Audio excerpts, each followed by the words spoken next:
Hey, what's going on, guys? I want to talk about innovation in this episode. Why we should innovate, when we should innovate, and how quickly we should innovate.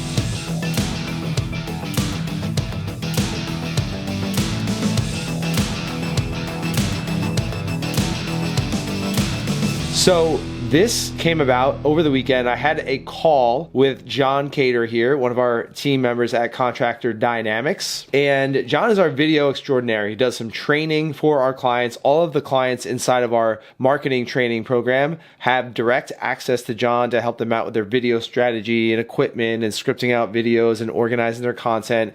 And John has a really amazing, both strategic and tactical mind around video. And John also edits some of our video content. He'll come to events with us. He'll record me on stage. He'll record different things like that. He'll edit videos. He'll do some reels. Some of the reels you see on Facebook and Instagram, TikTok, and YouTube Shorts are John's handiwork. And so John and I were talking on a Saturday, which is great. You know, no other distractions. And we're just talking about, you know, what we're putting out in terms of content and the reels that we're putting out with the subtitles and emojis and quick moving things and cuts in and out and the zoom cuts and everything like that.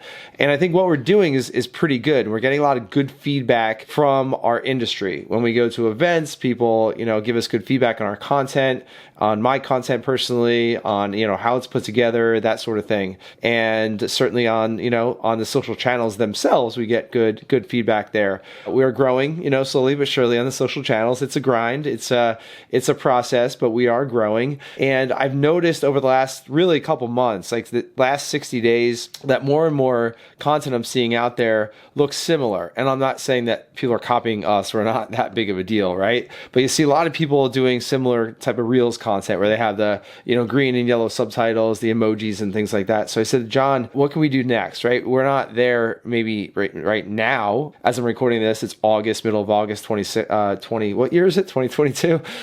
We're not there right now, but like, let's start to think about Q4 and like, you know, what's next, right? Because it's working right now, what we're doing, we're getting traction, we're trying to get the volume of our content up. But if we have everyone starting to do the same thing, again, not just following us, but like following industry trends, we have too many people doing the same thing, then we're just gonna be lumped in with everyone else, right? And we're just gonna be looked at as, you know, more noise, and people aren't going to see us as a signal through that noise that they should pay attention to. So we need to continue to innovate. And I want to, you know, kind of follow the great Wayne Gretzky, a hockey legend, who said that I was successful because I skated to where the puck was going, not to where it was, right? So we want to like skate, we want to anticipate and skate to where that puck is going. We want to anticipate where we can be going, how we can innovate so that we're not looking like everyone else.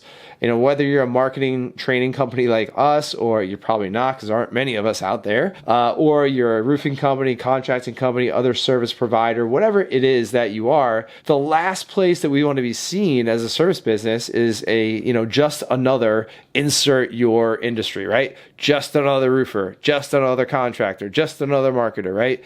We don't want to be just one of many. Then we're a commodity, then we get shopped on price, then we get, you know, margin strength, then we can't grow our business.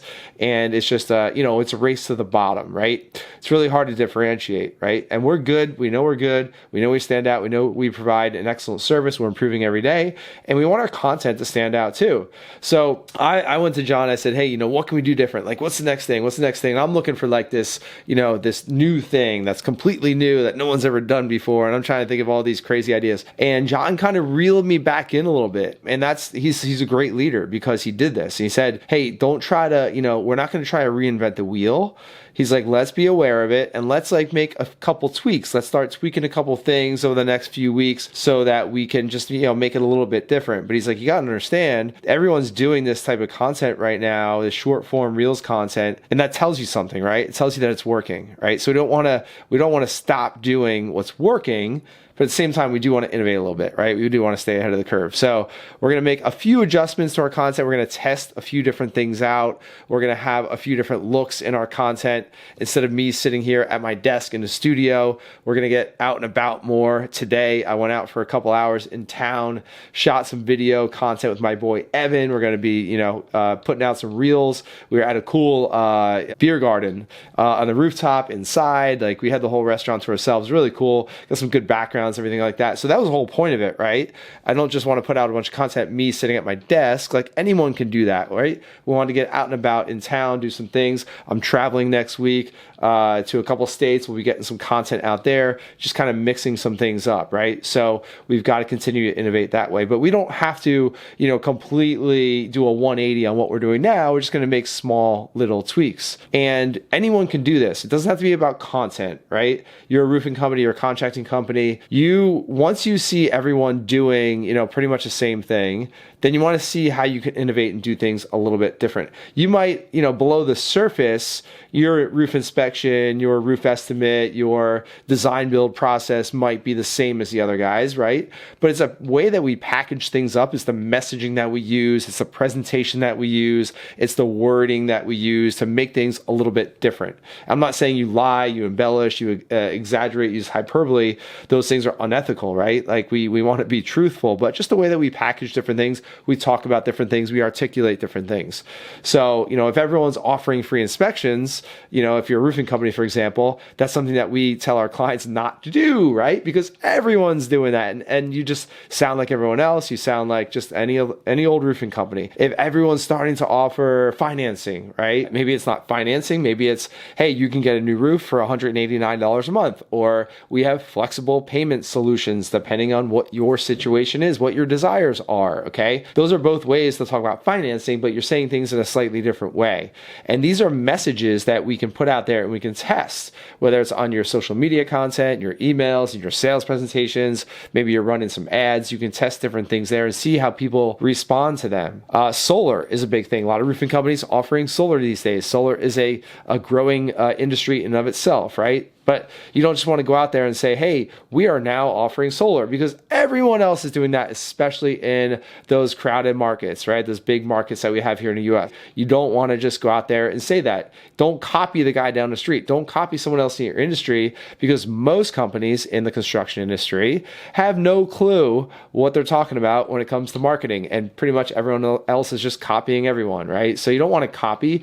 You want to sit down, you want to think about how can we be a little bit innovative. And that's with anything in business, right? Your sales process, your marketing, the products that you use. Right now, GAF came out with these solar shingles. A lot of companies are starting to adopt them. Those are becoming more popular, right? New products, new ways of doing things, new ways of communicating with clients, okay? It doesn't need to be your product, your service can be the way that you communicate. Are you starting to communicate via text message, or are you just still using email and phone calls and things like that? A lot of our clients, and us included, are using text messages to communicate inside of the sales process, and also inside of the client success process, in the fulfillment and production, to keep in touch with our clients, let them know what's going on, keep them abreast of their project, of what we're doing for them, right? So these are all ways that we can innovate. And to put this into action, I would recommend that you meet as a team. Maybe it's not every week, because we're not going to really innovate every week. A week flies by, 7 days flies by. You're like, oh man, we just talked about innovation last week. We didn't have time to innovate on anything. I would say quarterly is a good way at those quarterly sit downs, right? Those quarterly meetings, those quarterly, maybe you're getting together off-site, maybe it's something like that where you're having that meeting, you're planning the next 90, you're reviewing the previous 90, you're looking at your vision for the next 10 years, 3 years, 1 year, whatever that might be for your individual company. And maybe you're sitting down and saying, hey, let's carve out 30 minutes to do some brainstorming. What can we do better? If money wasn't an issue, like what could we do to provide an even more amazing service, right? What is the possible service that we could provide if money's not an issue, right? And then you put all those ideas down on the whiteboard, on a blackboard, on a Google Doc, on a big notebook, whatever you might have. And then you factor in, price is obviously a reality of our world and our business. So we're not going to do everything that we listed out there, but there are some things that we're going to be able to innovate on that might not cost money. That might cost a little bit of time, or work with our CRM in terms of how we're communicating, or being proactive, being being intentional with what we want the outcome to be and things like that. So I would recommend a quarterly brainstorming session, an innovation session. Just bake that into your quarterly meeting. And of course, we don't want to sit there at that meeting and come up with a bunch of ideas and have a big rah-rah session and feel really productive that we're innovating, right? We want to put those into action. So from there, whether you're following a system like EOS or some other system for managing your to-dos and your big rocks and priorities and things like that, make sure that we're holding individual people on the team accountable to achieving those things. We're putting those things in the calendar, we're putting timelines to those things, and we're getting those things done, okay? And we don't need, like I wanted to do with John, we don't need to do a complete 180 on what we're doing. If we can make, 1 or 2 or max 3 innovations every quarter, that's not 4, 8, or 12 innovations over the course of the year. Those are compounded, right? Because you're going to make, like, say, 2 innovations in quarter 1, and then you're going to innovate on top of those, innovate on top of those, innovate on top of those. So it's more of a multiplier effect than an addition effect, right? So you're going to make your company so much better just by making those small tweaks every quarter. We want to be mindful of where we're at. We want to celebrate those wins that we have. We want to recognize where we've come from, what we've done, what we've achieved, the wins that we've had. But then we also want to be dissatisfied, right, with where we're at, because we want to look at the market. We want to look at what is the possible service that we could deliver to our market.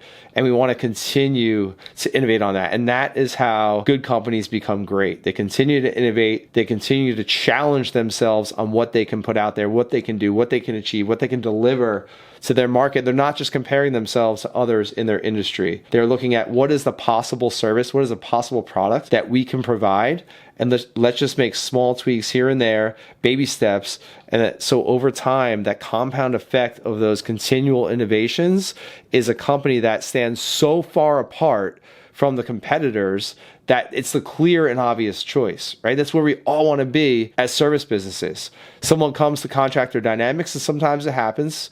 No sale is like a lay down sale, but sometimes we're like, yeah, I want to work with you guys. I don't really know what you do, but I've heard you're good. I want to work with you guys. And we're like, all right, that's sweet. Like, let's put the brakes on. Let's talk about that. And you guys might have that too. You're watching, you're listening. You might know those prospects that come to you. They're like, oh man, I heard so many great things about you. I want to work with you guys. How does it work? As long as it's like not 10 times the price of the other guy, we're going to work together. And that's where we want to be. We want to be the clear and obvious choice in our market. And the way that we get there is by continually innovating. So get out there and innovate. I appreciate your paying attention to this. Don't just listen to this, watch this and feel good, feel excited. Go tell your team, hey, I listened to this thing. Share it with your team, share it with your colleague, share it with your spouse, your office admin, your marketing person, whoever it is that's important, your leadership team, and make a plan to put this into action, all right? If you just put, 1 or 2 things into action, take action on this particular episode, your business will improve. Cool? Deal? All right. I trust you're going to do the work. I appreciate you paying attention. Please share this. Please like it, subscribe, comment, drop a DM, send us an email, visit our website at contractordynamics.com. If you want to get in touch, we've got some free training on there. All the calls to action, just share, follow. That's the currency that we love. Spread the word, spread the love, and we'll talk to you soon.